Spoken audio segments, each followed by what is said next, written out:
یه روز توی دریای خیلی بزرگ قطره‌های آب شروع کردن چیکار کردن؟ بازی کردن.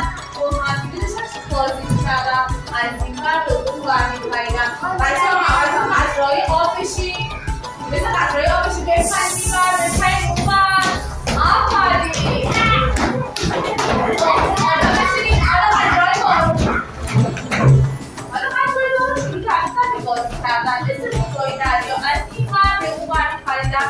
یه سوالش بهشون خوش می‌گذشت. چیه روی چی اومد تو خورشید اومد وسط آسمون شروع کرده خوابید چی؟ به قطره‌های بارون. قطره‌های بارون رفتن بالا. چه شکلی شدن؟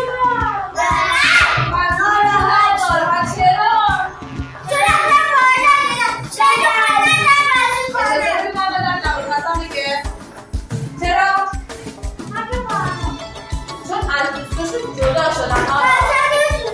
آره بشین. چون از دوستشون جدا شدن رفتن کجا؟ آسمون. وقتی رفتن توی آسمون به همدیگه چسبیدن. چیه درست کردن؟ حرف درست کردن.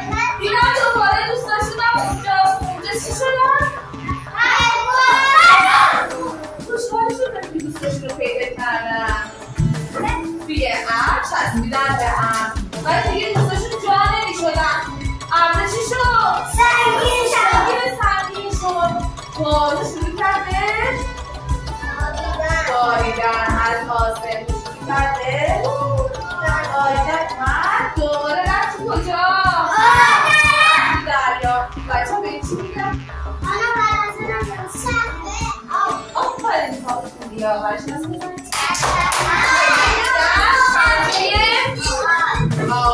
حتی یعنی چی؟ یعنی آب.